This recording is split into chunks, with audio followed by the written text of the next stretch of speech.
오늘은 믿음의 기념비를 세우라는 제목의 말씀을 나누도록 하겠습니다. 저희 모두는 망각의 존재입니다. 자주 이제 깜빡깜빡 하게 되는 일상들이 있는데요. 심리학 연구를 따르면 사람은 새로운 사실을 배운 지 하루만 지나도 절반 이상을 잊어버리고 한 달 뒤에는 80% 이상을 기억하지 못한다고 합니다. 그래서 인간은 기억하지 않으면 살아갈 수 없는 존재이기도 합니다. 그런데 유대인들은 누구보다 기억을 잘하는 민족입니다. 그들은 해마다 유월절을 지키며 출애굽의 구원을 기억하고 또 홀로코스트 메모리얼 데이를 통해서 2차 세계대전 때 600만 명의 유대인이 학살당한 아픈 역사를 되새깁니다. 실제로 이 사진은 독일 베를린에 있는 유럽 유대인 희생자 추모비에서 열린 기념식 장면입니다. 코로나 기간 중에 있었는데요. 독일 총리와 이스라엘 국회의장이 헌화하며 희생자들을 기억하는 모습입니다. 그들이 왜 이렇게 할까요? 잊지 않기 위해서입니다. 그리고 다시는 반복하지 않기 위해서입니다. 동시에 그 고난 속에서도 자신들을 보존하신 그 하나님을 기억하기 위함입니다. 성도 여러분, 만일 우리가 하나님의 은혜를 기억하지 못한다면 감사는 사라집니다. 감사가 사라지면 우리의 믿음도 흔들립니다.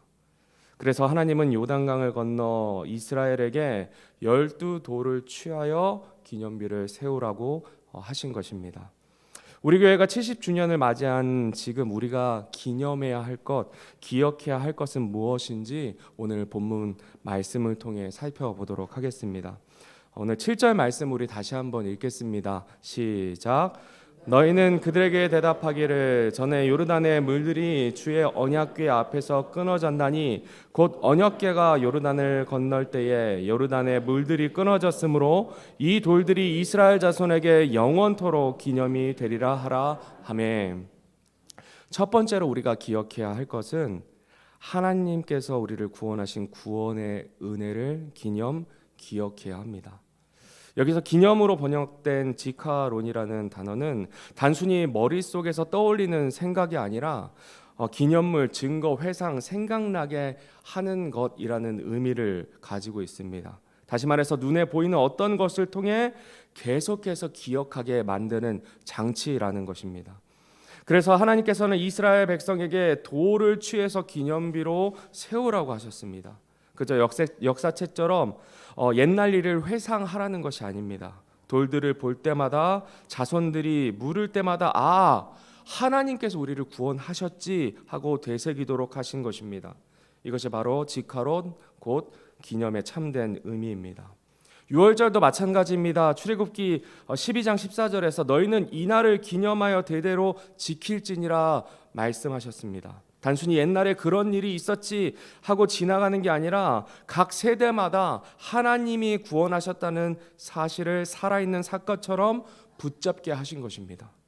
따라서 기념은 믿음을 기억하는 장치입니다. 우리는 늘 너무나 쉽게 잊어버리는 존재이기 때문에 눈에 보이는 기념비와 절기를 통해 계속 기억하게 하신 것입니다. 그렇다면 왜 이것을 기억하는 것이 중요할까요? 광야 2세대는 홍해의 기적을 직접 보지 못한 세대입니다. 부모 세대가 경험한 그 구원의 사건이 자기들에게는 없었던 것입니다. 그래서 하나님께서는 요단강을 막으시고 그들에게도 동일한 구원의 기적을 체험케 하셨습니다. 그리고 그 자리에서 돌들을 취해 기념비를 세우게 하신 것입니다. 잊지 말아라. 내가 너희를 구원했다. 이 사실을 너희와 너희의 자손들은 평생 기억하라는 의미입니다. 하나님께서 이렇게 기념물을 세우게 하신 이유가 있습니다. 출애굽과 홍해의 크신 구원을 경험한 광야 1세대가 실패했기 때문입니다. 하나님의 크신 구원을 기억하지 못했기 때문입니다. 늘 원망하고 늘 불평하다가 결국 약속의 땅에 들어가지 못했습니다. 만약 그들의 구원의 은혜를 붙잡고 날마다 감사했다면 결과는 달라졌을 것입니다.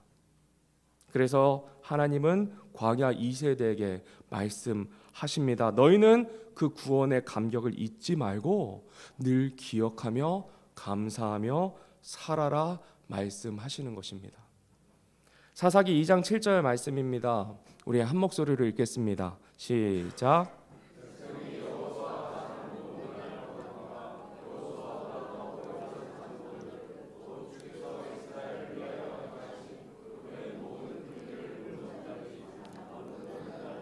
주를 섬겼더라. 아멘.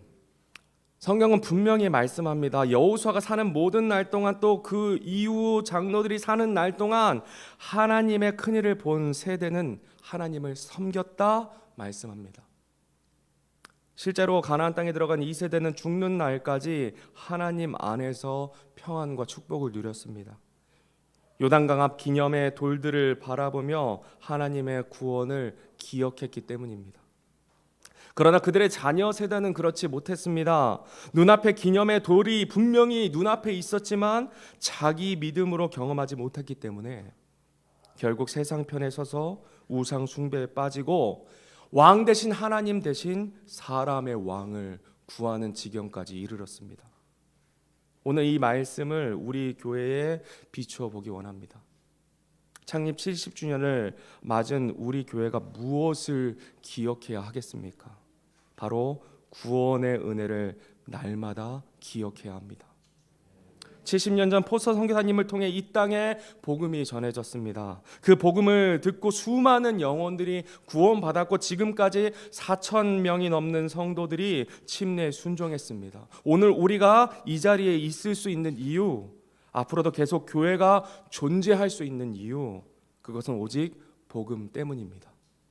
따라서 우리는 날마다 주님의 보혈로 죄와 사망에서 건진받은 그 크신 구원을 기억해야 합니다. 그 구원을 기뻐하고 감사해야 합니다. 그리고 구원의 기쁨이 우리 삶 속에 드러나는 삶을 살아야 합니다. 그럴 때 우리는 단순한 돌무더기가 아니라 살아있는 돌, 곧 구원의 감격을 증거하는 산 증인의 삶을 살 수 있습니다. 이것이 바로 후배들에게 전해 주어야 할 구원의 기념비입니다. 다음 세대들이 자기 하나님을 만나고 자기 믿음을 가지도록 그 길을 열어주는 것입니다. 성도 여러분, 하나님께서 세우라고 하신 기념비는 단순한 추억이 아니라 구원의 은혜를 세대마다 살아있는 사건으로 붙잡게 하는 장치입니다. 우리 역시 날마다 구원의 은혜를 기념하고 기억할 때 우리의 삶도 교회의 역사도 주님 오시는 그날까지 든든히 세워질 줄 믿습니다. 오늘 본문 5절 말씀 우리 다시 한번 같이 읽겠습니다. 시작. 그들에게 이르되 너희는 주 너희 하나님의 궤 앞에서 건너 요르단 한가운데로 들어가고 이스라엘 자손의 지파 수에 따라 너희 각 사람이 돌 한 개씩을 취하여 어깨에 매라. 아멘. 두 번째로 우리가 기억해야 하는 것은 믿음의 선진들의 믿음과 수고입니다. 하나님께서는 각 지파의 대표들의 돌을 어깨에 메고 옮기라 말씀하십니다. 작은 돌멩이가 아닙니다. 어깨에 매일 정도로 무겁고 큰 돌을 짊어지고 옮기라는 것입니다. 이는 우리에게 무엇을 보여주십니까? 하나님의 은혜를 기념하는 일은 누군가의 땀과 눈물, 헌신을 통해 세워진다는 것입니다. 성경에서 돌은 여러 가지 상징으로 사용되었습니다. 야곱은 하나님을 만나는 그 자리에 돌 기둥을 세우며 기념했습니다. 사무엘은 에베네센의 돌을 세우며 여호와께서 여기까지 우리를 도우셨다 고백했습니다. 모세는 돌판 위에 돌판을 들고 산 위에 올라가 하나님의 약속의 말씀을 받았습니다. 예수님은 버림바 되셨으나 하나님께서 택하신 산돌, 교회의 기초가 되신 모퉁이 돌이 되셨습니다. 그리고 성도들 역시 산돌 대신 예수님처럼 살아 돌들로 된 집으로 세워질 것을 말씀하십니다. 정리하면 성경의 돌은 기억을 나타내고 하나님의 도우심과 승리하심, 언약의 확증, 심판과 경고, 예수 그리스도 그리고 우리 성도들의 삶을 상징합니다. 우리 교회는 살아있는 돌, 반석 대신 예수님으로 세워진 교회입니다. 그리고 우리 교회의 70년 역사는 예수님과 같이 살아있는 돌과 같은 믿음의 사람들의 수고와 헌신을 통해 세워졌습니다. 1954년 미국 캐슬베리 침례교회에서 파송받은 포스터 선교사님과 사모님이 전쟁으로 폐허가 된 이 한국 땅에 발을 디디셨습니다. 처음에는 일본에서 미군들 대상으로 사역하셨지만 한국에 복음이 필요하다는 그 소식을 듣고 마음이 움직이셨고 모든 것을 내려놓고 태평양을 건너 인천에 도착하십니다. 1955년 8월 15일 서울 충정로 자택에서 미국 군인 6명이 모여서 한국 최초의 성서 침례 교회가 시작되었습니다. 이후 캐슬베리 성도님들의 후원으로 행당동 지금 이 땅을 구입하고 작은 집과 다락방에서 우리 교회가 예배를 드렸습니다. 그 자리가 바로 오늘 우리 교회의 시작이었습니다. 포스터 선교사님이 우리에게 남겨주신 가장 큰 유산은 이 넓은 마당이나 건물이 아닙니다. 바른 복음과 바른 교리였습니다. 그 복음을 통해 수많은 영혼들이 구원받고 목회자와 선교사님들이 세워졌으며 약 20여 개 이상의 교회가 개척되었습니다. 저는 포스터 선교사님을 직접 뵙지 못했습니다. 그러나 그분의 믿음의 수고를 헌신을 그 믿음을 글과 기록, 목사님들과 성도님들이 전해주신 존경의 그 이야기들을 들으며 저의 마음에 새겼습니다. 하나님 앞에서 타협하지 않고 바른 복음을 전한 그 믿음의 수고가 오늘 우리 교회의 기초가 된 것입니다. 성도 여러분, 이 믿음의 기념비는 결코 저절로 세워지지 않습니다. 요단강에서 돌을 어깨에 메었던 12지파의 대표들처럼 누군가의 땀과 눈물, 순종과 헌신이 반드시 필요하다는 것입니다. 오늘 우리가 이 자리에 있는 것도 바로 그런 믿음의 수고 덕분입니다. 우리 믿음의 고백 한번 해보겠습니다. 우리 앞에 있는 말씀 읽겠습니다. 시작.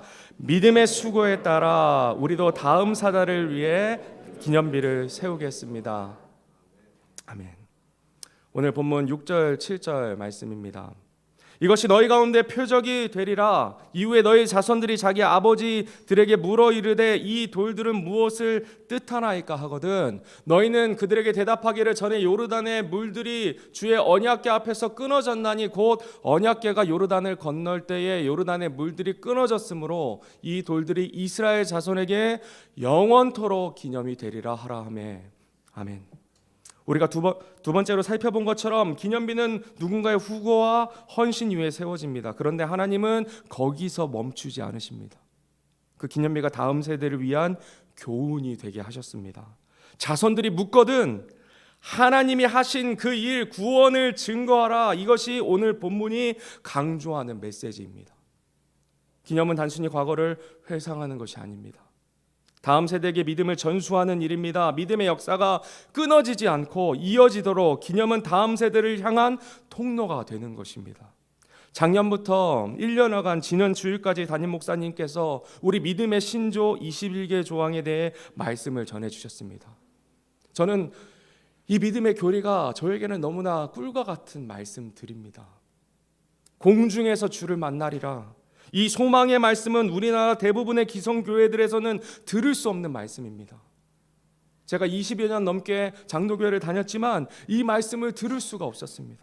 그러나 우리는 너무나 확실하게 붙잡고 있는 진리가 이 말씀입니다.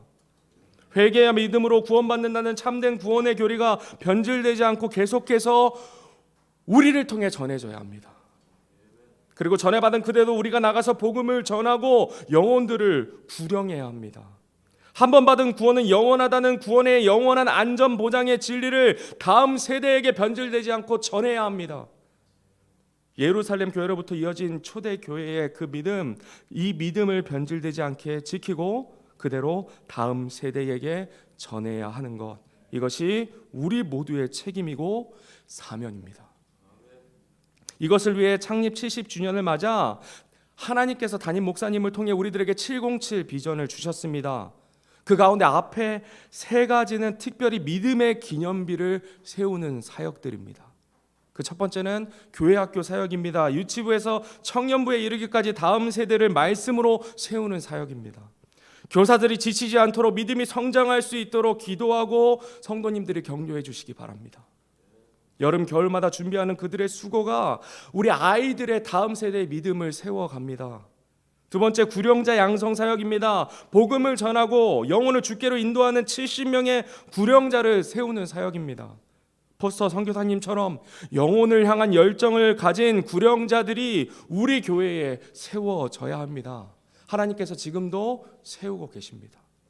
세 번째, 제자 양성 사역입니다. 120명의 제자를 길러 말씀으로 양육하고 섬기며 재생산을 이루는 사역입니다. 단계별 성경 공부와 개인 양육을 통해 제자 삼는 역사가 계속해서 우리 교회에 일어나야 합니다. 이 모든 사역 위에 우리 포스터 선교사님처럼 바른 교리와 믿음과 교리를 붙들고 영혼을 사랑하는 소명받은 주의 종들이, 선교사님들이 계속해서 세워지도록 우리 성도님들 간절히 기도해 주십시오. 성도 여러분, 우리가 이렇게 다음 세대에게 믿음의 기념비를 전할 때 교회는 주님 오시는 그날까지 든든히 서게 될 것입니다. 그리고 나팔 소리 들리는 그날 주님 앞에 서게 될 때 잘하였도다 선하고 신실한 종아 칭찬을 듣게 되는 저와 여러분들이 되기를 간절히 바랍니다. 오늘 나눈 말씀 그 대지를 되새기면서 오늘 말씀을 맺겠습니다. 첫째, 구원의 은혜를 같이 한번 하겠습니다. 첫째, 구원의 은혜를 기억합시다. 둘째, 믿음의 수고를 기억합시다. 셋째, 다음 세대의 믿음의 기념비를 전합시다. 아멘. 성도 여러분, 우리가 이 세 가지를 붙들 때 교회는 주님 오시는 때까지 흔들림 없이 서게 될 것입니다. 그리고 주님 앞에 서는 그날 우리 모두가 칭찬과 영광을 얻게 될 줄 믿습니다. 기도하겠습니다.